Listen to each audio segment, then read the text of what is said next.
Amis de Gros Plan Nature, bonjour. Je vous présente aujourd'hui 5 espèces de papillons filmés en pleine nature au cours de l'année écoulée. Nous commencerons par le fadet de l'Amélique, ou semi-procris. Possède des ailes décorées d'ocelles en courbe noire, centrées de blanc, entourées de jaune, de grosseur variable, ou même absent suivant les régions. De couleur brun orangé à brun plus foncé, je l'ai suivi très longtemps, mais je l'ai malheureusement jamais vu ouvrir ses ailes. Les sexes sont semblables, c'est un petit papillon.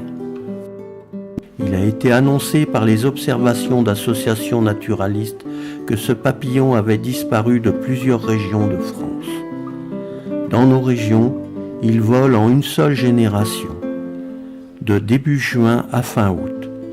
Ces plantes hôtes sont en général des graminées. Je l'ai rencontré dans les prairies fleuries, type prairie alpine. Vous apercevez ici la pierrite de la moutarde ou pierrite du lotier. Les faces inférieures de ses ailes, particulièrement les postérieures, sont blanches, légèrement tachetées de gris au printemps et plus claires en été. Les faces supérieures sont blanches, marquées de taches grises arrondies sur les apex des ailes antérieures. Voici une image curieuse. Une petite abeille se pose sur les ailes du papillon, l'ayant pris pour une fleur. Les sexes sont semblables. D'une envergure de 20 à 25 mm, c'est un petit papillon. On le voit dans nos régions d'avril à septembre. On peut compter 1 à 3 générations suivant la latitude et l'altitude. Il apprécie particulièrement les légumineuses, affectionne les lisières et clairières de bois clair, les prairies, les friches, qu'il parcourt d'un vol lent et bas. Le tristan est un papillon de couleur brun-noir pour le mâle, brun foncé pour la femelle. Les faces inférieures ont 2 ocelles décalées noires, entourées de jaune, centrées d'un point blanc. Ces ocelles ont probablement un rôle contre la prédation. Les faces supérieures sont plus foncées. Ils présentent un certain dimorphisme sexuel.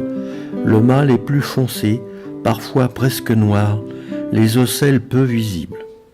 D'une envergure de 40 à 45 mm, c'est un papillon de grandeur moyenne. C'est un papillon des forêts tempérées humides où il volette dans les taches de lumière ou au coucher du soleil dans les clairières. Il est un des rares papillons de jour à voler par temps couvert, même par pluie fine. On le voit dans nos régions de début juin à fin août. Il aime les grandes herbes sèches, genre pâturin, carex, et je l'ai souvent trouvé sur les fleurs et des feuilles de ronces où il butine. Ce papillon a fait l'objet d'études sur ses déplacements qui ont conclu qu'il avait besoin d'un couloir écologique spécifique.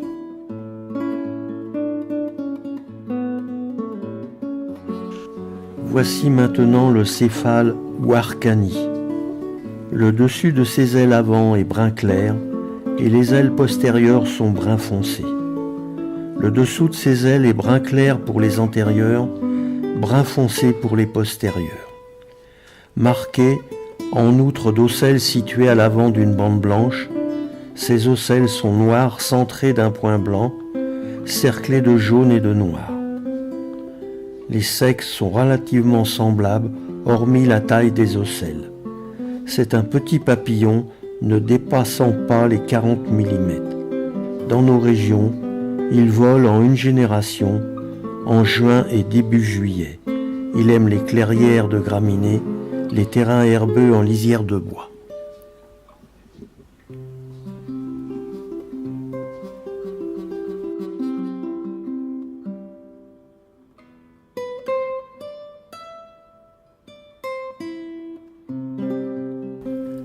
La sylvaine présente un grand dimorphisme sexuel.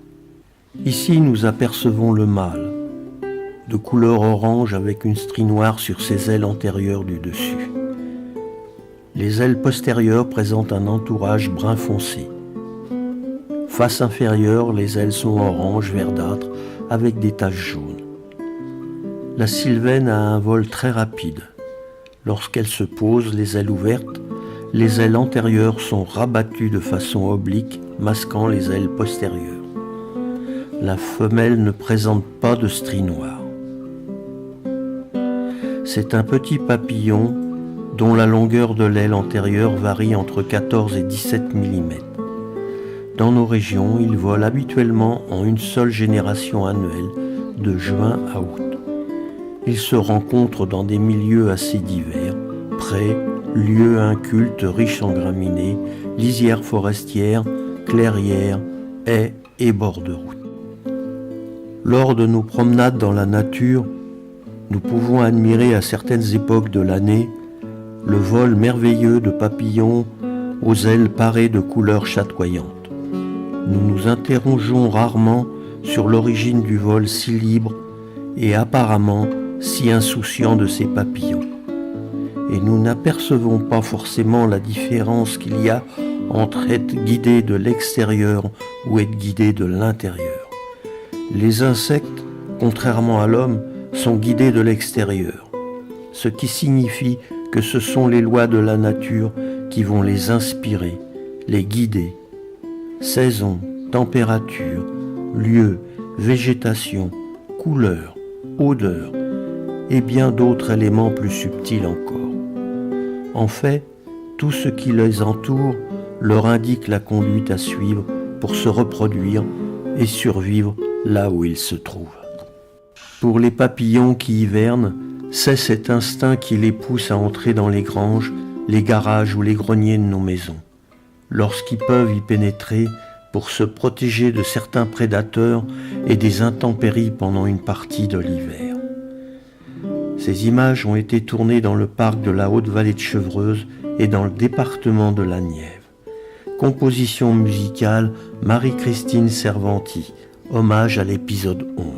Au revoir et à bientôt.